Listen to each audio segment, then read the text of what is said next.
आप पूछिए। तो योगी जी कहते हैं कि सब ठीक है, कुछ लोग हमको बदनाम करने की कोशिश कर रहे हैं, बस हमसे दुश्मनी में हमारी नीतियों के खिलाफ वो लोग विरोध कर रहे हैं, तो क्या कहेंगे आप? उठो द्रौपदी शस्त्र उठाओ, अब गोविंद ना आने वाले।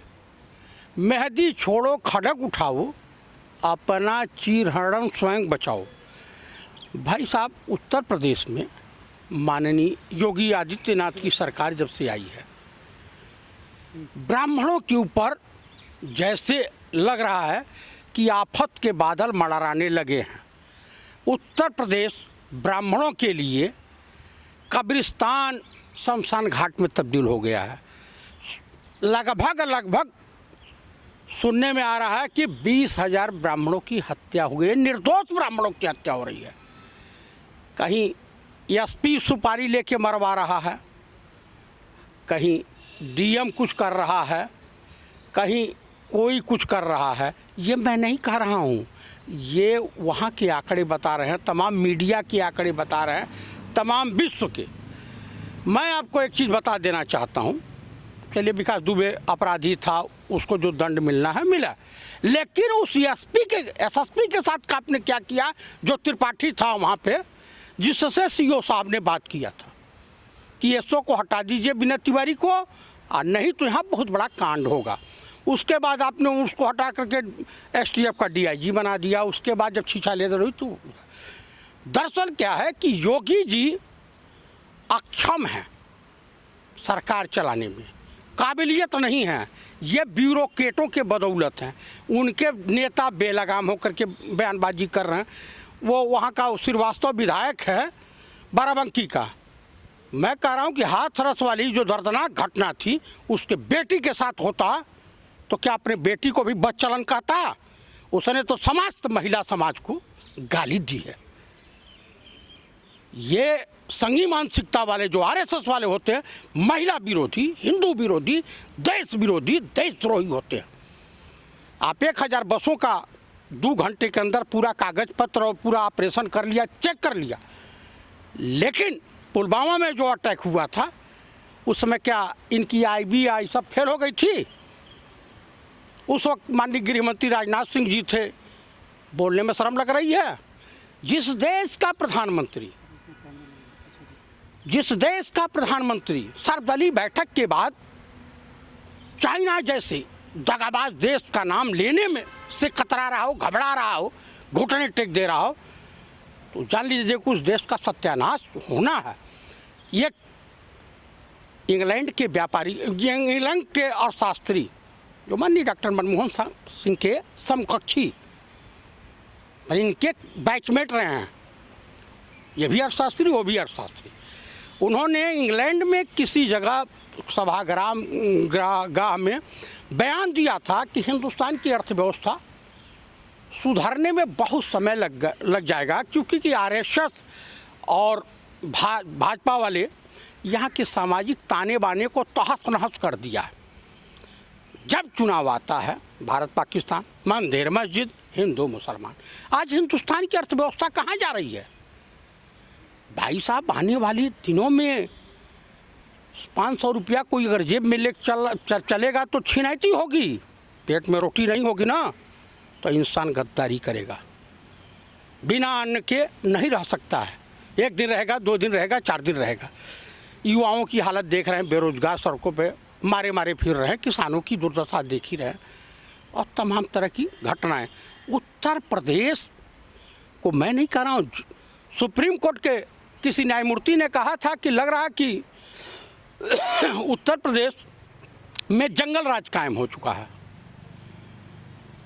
देखिए, आज विश्व के तमाम लोग मानने के लिए तैयार हो गए कि माननीय अखिल भारतीय कांग्रेस कमेटी के पूर्व अध्यक्ष राहुल गांधी जी पढ़े लिखे, विद्वान, ईमानदार, नेक दिल, अच्छी छवि के विश्व के चुनिंदा नेताओं में शुमार हैं, और पढ़े लिखे नेताओं में इनका विश्व में 7वें नंबर पर नाम है।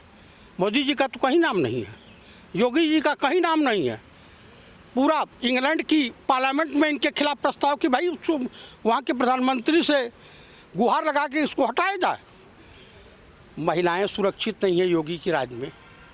अभी तो 2 दिन पहले की घटना है, रजनी तिवारी के साथ विधानसभा के गेट नंबर 1 के सामने अपोजिट रोड उस पार मुश्किल से भाई साहब आपका मुश्किल से मुश्किल 10 मीटर की दूरी पर भाजपा गेट कार्यालय के सामने रजनी तिवारी ने आत्मदाह कर लिया, मर गई बेचारी। आखिर उसकी कहीं सुनवाई नहीं हुई होगी, उसका शोषण जरूर हुआ होगा। नारी जो है अबला हो गई हैं, लेकिन अब नारियों को मजबूती से समाज में आना पड़ेगा। अच्छा, आप लोगों पर ये आरोप लग रहा है ठाकुरवाद ब्राह्मणवाद आप लोग कर रहे हैं, यानी बहुत सारे लोग यूपी में ऐसा कर रहे हैं, जबकि इसमें कोई सच्चाई नहीं है। मैं आपको चीज़ बता देना चाहता हूँ, जो ठाकुरवाद और ब्राह्मणवाद की बात आप कर रहे हैं, कांग्रेस इसके पक्षधर नहीं रही है, या कोई भी सेकुलरिज्म राजनीतिक पार्टी इसके पक्षधर नहीं रही है। कांग्रेस ही एक ऐसी पार्टी है जहाँ सबको समान रूप से सम्मान मिलता है, चाहे ब्राह्मण हो, वैश्य हो, शूद्र हो, जो भी हो, मुस्लिम हो। लेकिन गोरखपुर और पूर्वांचल में, मैं आपको याद के तौर पे बता देना चाहता हूँ, शायद जानकारी नहीं होगी, गोरखपुर जिले में ठाकुरवाद ब्राह्मणवाद की नींव डालने का श्रेय जानते हैं किसको है? महंत दिग्विजयनाथ, इनके गुरु के गुरु गोरखनाथ के मठाधीश, जिनकी रिवॉल्वर से इस देश के महात्मा गांधी की हत्या हो गई थी। नाथूराम गोडसे उसी रिवॉल्वर से मारा था, उन्होंने मुहैया कराई थी। बाद में FIR करा दिया था 1948 में कि 4 दिन पहले कि मेरी जो है रिवॉल्वर चोरी हो गई है। वहाँ पे ICS अफसर गोरखपुर जिले के कलेक्टर थे जगन्नाथ सिंह साहब, ये गिरफ्तार हुए, महीनों जेल में रहे दिग्विजयनाथ। गोरखनाथ मंदिर और मठ अपराध की नर्सरी है भाई साहब। वहाँ एक सांसद प्रत्याशी, सपा के सांसद प्रत्याशी की हत्या बांसगांव में उसी मठ के इशारे पे हुई थी। भले ही वो अपने परिवार का बदला लेने के लिए किए हों, सब राकेश वर्मा वगैरह जो भी हैं। तो मेरे कहने का अभिप्राय ये है कि हम लोग ठाकुरों से नफरत नहीं करते हैं, ऐसा कुछ नहीं है। मैं बाईकाट ब्राह्मण हूँ, ब्राह्मण को शोषण होगा तो भैया, या किसी का भी शोषण होगा तो मैं तो विरोध करूँगा। योगी जी हमारे रिश्तेदार हो नहीं सकते हैं, योगी जी हमारे पट्टेदार हो नहीं सकते हैं, योगी जी हमारे पड़ोसी हो नहीं सकते हैं, तो हमारी दुश्मनी उनसे किस बात की रहेगी? हमारा उनका वैचारिक मतभेद हो सकता है, जाति दुश्मनी कोई नहीं है। और संत के नाम पे वो कलंक है, ये जान लीजिए। संत जो होता है बड़ा क्षमावान होता है, बड़े हृदय का मालिक होता है, उसके लिए सब समान रूप से होते हैं। संत की कोई बिरादरी नहीं होती है, कोई जात नहीं होता है। उसके पास जो भी जाएगा उसको आशीर्वाद देगा, उसके अच्छे सफल भविष्य की कामना करेगा ईश्वर से। संत को राजनीति से क्या लेना देना? राजनीति में तो झूठ झटाई बोलना पड़ता है। योगी जी झूठ झटाई बोलते होंगे, क्यों भाई साहब? गलत तो नहीं कर रहा हूँ। हम लोग तो नहीं जानते कि योगी झूठ बोलते हैं। योगी राजा हरिचंद की छठियाँ औलाद है क्या? जो जितने वादे किए थे चुनाव में, अब तो हनुमान स्वामी जो हमारे आराध्य देव हैं, उनकी भी जाति सब बताने लगे। छत्तीसगढ़ में कहे कि आदिवासी हैं हनुमान जी, जंगली हैं। राजस्थान में कहे दलित हैं। कुछ दिन बाद शिव की भी जात बिरादरी सब बताएंगे, उसके बाद भगवान विष्णु की भी बताएंगे, ब्रह्मा की भी बता डालेंगे। ये बड़े मायावी, बड़े कलाकार हैं। हिंदुस्तान का हमारा हिंदू धर्म नहीं है, और इस पृथ्वी पर हिंदू धर्म है ही नहीं। हमारा है सत सनातन धर्म, और सत सनातन धर्म में हमारे जो धर्म गुरु होते हैं जगत गुरु शंकराचार्य होते हैं। अब पूरे विश्व में 4 ही जगत गुरु शंकराचार्य होते हैं, 5वां नहीं होता। ये सब अपनी दुकानदारी चला रहे हैं। ये जितने भी मठ माट खोल करके व्यापारियों को और देश के तमाम लोगों को, अनेक धर्मों को बरगला करके, चूतिया बना करके अपना उल्लू सीधा कर रहे हैं। आज इन मठों को गवर्नमेंट एक्वायर कर ले तो कटोरा लेके भीख मांगते नजर आएंगे। साधुओं की संख्या कम हो जाएगी। साधु वही होता है जो इस टाइप के साधु हैं, चाहे चिन्मयानंद हैं, राम रहीम हैं, आसाराम हैं और तमाम तरह इस तरह के साधु हैं जो जिनके रिकॉर्ड आए दिन देखने को और सुनने को मिल रहा है, मीडिया वाले उजागर कर रहे हैं। आप चाहे जो कुछ भी कहिए, वो कहते हैं कि राम मंदिर का निर्माण कर दिया है, ये कम से कम इतना बड़ा काम इस पृथ्वी पर हो गया, यानी भारत की धरती पर जो ऐतिहासिक काम हुआ। कौन सा ऐतिहासिक काम हुआ? एक चुनाव तो वो इसी में जीत जाएंगे। क्यों? उनके बाप की चपरासी है ब्राह्मण समाज, उनकी गुलाम है सनातन धर्म वाले। मुर्दे की भोग से, राख से ही लोग भोग लगाते हैं। जानते हैं नाथ संप्रदाय वालों का, मुर्दे की राख से ये भोग लगाते हैं। ये नहीं जानते होंगे आप। राम मंदिर राम आस्था के प्रतीक हैं। राम को मंदिर में कैद नहीं किया नहीं जा सकता, सूरज को चादर से ढका नहीं जा सकता है, चंद्रमा की शीतलता को रोका नहीं जा सकता है। राम सबके दिल में, हृदय में वास करते हैं। इनको तो ये भी पता नहीं होगा कि ये जो वर्तमान समय में अयोध्या है किसने बसाया। बताते जो नहीं सो बड़े साधु महात्मा प्रकांड विद्वान बनते, हमसे साथ साथ कर लें। मैं इनसे कम पढ़ा लिखा हूँ, फौजी आदमी हूँ।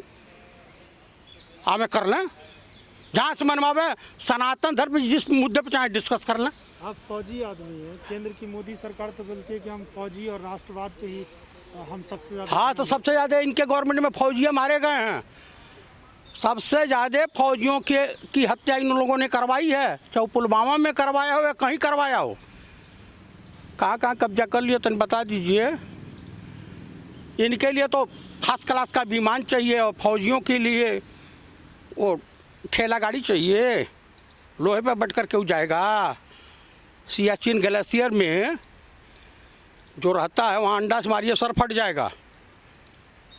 जाके तर रहे ना 2 दिन, बुखार उतर जाएगा। 4 दूनी 8 नहीं बोलेंगे, 4 दूनी 16 बोलेंगे।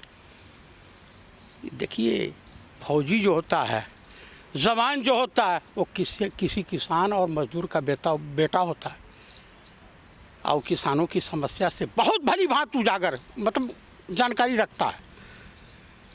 इसलिए भैया, किसान को तो मोदी जी उद्यमी बनाना चाह रहे हैं। हाँ, उद्यमी बना देंगे। ब्रिटानिया गवर्नमेंट की किस्से कहानी आपको मालूम है? नहीं मालूम होगी, हमको भी थोड़ी बहुत मालूम है किताबी ज्ञान से। ब्रिटानिया गवर्नमेंट में नील की खेती होती थी, बधुआ मजदूर बनाए जाते थे, जमींदारी प्रथा होती थी। इनका जो पढ़ लीजिए किसानों को उद्यमी बनाने का, तो वो खेत आप जोतेंगे, बोएंगे, आपके फसल का व्यापारी तय करेगा, एग्रीमेंट होगा। अगर किसी साल पैदावार 1 कुंटल 2 कुंटल कम हो गई तो कटौती भी होगी। तो कोई चंपारण आंदोलन शुरू कर रहे हैं क्या गांधी जी की तरह? हाँ भाई, हमारे राहुल जी तो एकदम मैदान में कूदे हुए हैं, रोड से लेकर और हर जगह जा रहे हैं, कर रहे हैं। इनके तरीके से थोड़ा है कि राम नाम जपना पर आया मालूम अपना। राम के नाम पर राजनीति कांग्रेस नहीं करती है, हम लोग नहीं करते हैं। राम आस्था के प्रतीक होते हैं। बताइए किसी भी देश में, पूरे दुनिया के मुल्क में, क्या इस्लाम वाले अल्लाह के नाम पर राजनीति करते हैं? क्रिश्चियन गॉड के नाम पर राजनीति करता है? नहीं। ये जो कायर होते हैं, ढपुरसंकी होते हैं, ढोंगी होते हैं, जुमलेबाज होते हैं, वो इस तरह से करते हैं। और आरएसएस इस देश का सबसे बड़ा नक्सली आतंकवादी संगठन है, इसको मान लीजिए। हम भले मान लेंगे, लेकिन देश की जनता बिहार में देख रहे हैं। बिहार में तो कह रहे हैं कि वो जीत रहे हैं। कौन सा, कैसे जीत जाएंगे? वो हम वोटवा नहीं देंगे तो जीतेंगे कहाँ से? तनी बताइए। या तो ईवीएम में हेरा फेरी चुनाव आयोग और ये लोग मिल के करेंगे, यही कर सकते हैं। इसके अलावा क्या कर सकते हैं? इनका शख्सियत जो है वो कहता है कि ये आखिरी चुनाव है, यानी डिक्टेटरशिप होगी क्या इस देश में? जनता जूते जूते मार करके बाहर कर देगी। गुजरात में भी रहने लायक नहीं रह जाएंगे। देश का पहला प्रधानमंत्री होगा और देश का पहला मुख्यमंत्री होगा जो जेल के काल कोठरी में जीवन पर्यंत वहीं रहेगा। मैं आपको बता दे रहा हूँ, या ये सब देश छोड़ करके विजय माल्या की तरह से भाग जाएंगे। देश का नाश कर दिया, देश की जीडीपी अर्थव्यवस्था को सत्यानाश कर दिया। आप लोग इस तरह से कर रहे हैं। वो हत्यारा है मुख्यमंत्री, हत्यारा, जान लीजिएगा। तो बिहार 10 साल जो है कांग्रेस की सरकार रही सेंटर में, तो आपने उस हत्यारे के खिलाफ क्या किया? क्या सुनिए, सुन लीजिए। जिस प्रदेश का मुख्यमंत्री अपना केस आपराधिक तमाम मामले खुद ले रहा हो कि भाई ख़त्म करो। कोर्ट हमारे वहाँ, हमारे ज़माने में कांग्रेस के रीजन में कोर्ट जो है स्वतंत्र थी। लेकिन अभी आपको लगता है कि मतलब ईवीएम से ये सरकार जीतेगी बिहार में अगर चुनाव? हाँ, जीत सकते हैं भैया। सुनने में यह है बिहार में कि अभी बीबीसी की न्यूज़ है, मैंने भी कहीं देखा सुना है, बीबीसी की खबर है कि ईवीएम में सेटिंग करके भाजपा सरकार बनाने जा रही है और नीतीश कुमार के पीठ में खंजर घोंप देगी। नीतीश को नेस्तनाबूद करने पर उतारू है। मतलब कांग्रेस ने हार मान लिया? कांग्रेस ने हार नहीं माना भैया। हम 70 सीट पर चुनाव लड़ रहे हैं। यूपीए गठबंधन की ईमानदारी से सरकार आ रही है, हार नहीं मान रहे हैं। बिहार में हेरा फेरी किए तो देख लीजिए क्या अंजाम होगा। वो बगावत की धरती है, गौतम बुद्धा की धरती है, जनक नंदनी माता सीता की धरती है, जो लोकनायक जयप्रकाश नारायण की धरती है, वो चाणक्य की धरती है, उसे बगावत की धरती कहा जाता है। समझ गए? जाए अब आया हूँ पहाड़ के नीचे। अच्छा, एक आखिरी सवाल। हाँ। मीडिया के बगैर ठीक हुए तो चीज़ें, लोकतंत्र की जो व्यवस्था वो ठीक नहीं हो सकती। वो ठीक हो जाएंगे अपने आप। पब्लिक ठीक करना जाएंगे ना माइक लगाने। वो जनता दवाई कर रही है, वो जनता सुधारेगी। इस देश की जनता ने जब अंग्रेज़ों को तड़िया दिया, चौरी हत्याकांड मालूम है, थाना में फूंक दिया था, वही गोरखपुर की धरती है। दिल्ली का लाल कुआं याद है? इतिहास पढ़ लीजिएगा। कलकत्ते की काल कोठरी का भी इतिहास पढ़ लीजिएगा। वो बंधु सिंह की धरती है। 80 साल का बूढ़ा एकदम कूद पड़ा था अंग्रेज़ों के खिलाफ युद्ध करने के लिए। तो जान लीजिए कि भैया इस देश की जनता बहुत सज्जन भी है, लेकिन जब इसके पेट पे और इसके मान सम्मान, मीडिया को सुधार देंगे महाराज जी। जितने चैनल वाले हैं, ये दलाली जो मोजरा कोठा खोल रखे हैं मोजरा सुनाने के लिए। भाई किसी भी नर्तकी को लाइए, पैसा दीजिए तो डांस करबे करेगी आपके लिए। जो गाना चलाएंगे उस पर डांस करेगी। तो वही हाल इस समय तमाम रिपब्लिक चैनल। अरे भाई यही तो मेंटल है। ये तो सबसे बड़ा आतंकवादी चैनल है। ये हुआ दीपक चौरसिया का हो गया, एबीपी हो गया, आज तक हो गया, और राजा शर्मा वाला चैनल होगा, जी न्यूज़ तिहाड़ी वाला। ये सब तो एकदम डिस्को डांसर हैं। ये सब ISI के एजेंट हैं। रिपब्लिक वाला जो है, अरे वो तो हरी बाप रे बाप, उससे बड़ा तो एकदम अर्णव गोस्वामी ना कहता मेरे बाप देशभक्त थे। तो देशभक्त का लड़का गद्दारी करेगा? तुमको गद्दारी करने का लाइसेंस मिला है? तुमको जिसको कहोगे उसको कुछ कहा तो लाइसेंस मिला हुआ है? अब आ रहा ऊँट पहाड़ के नहीं तो जाएगा जेल। कैसे? तमाम मामले उसके खिलाफ हैं। कई ठो हत्या करवाने में साजिशकर्ता में शामिल है। एक उसके वहाँ आर्किटेक्ट था, उसकी हत्या करवा दिया, पैसा नहीं दिया। पूरा जो बॉलीवुड उसके विरोध में आ गया। तो बॉलीवुड टैक्स देता है। पूछे अर्णव गोस्वामी के बाप और ये कितना टैक्स देते हैं भारत सरकार, तो पूछ लीजिएगा। अब उनसे पूछिए कि तुम राजा पटियाला हो, कहाँ से तुम्हारे पास इतना अकूट संपत्ति आई? टाटा बिरला हो, व्यापार बिजनेस बहुत बड़ा फैला हुआ है, तब पूछ लीजिए। अभी उसी तो आ जाएंगे, धरती पकड़ लेंगे। आप कुछ दिन में देखिए वो पैरों पकड़ते घूमते मिलेगा। उनके तो बहुत समर्थक भी हैं। कौन समर्थक? RSS और बीजेपी वाले होंगे, उन्हीं का पालतू कुत्ता है। और क्या है? और क्या है? वो क्या है? उस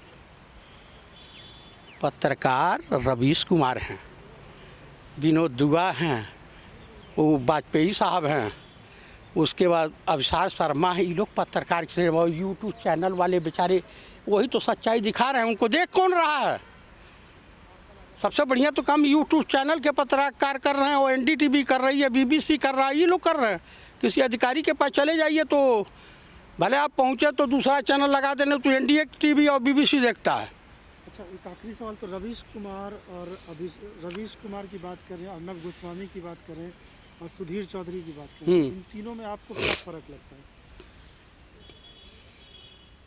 गंगा का पानी जितना पवित्र होता है, रवीश कुमार उतने पवित्र हैं। और गंदा नाला जो होता है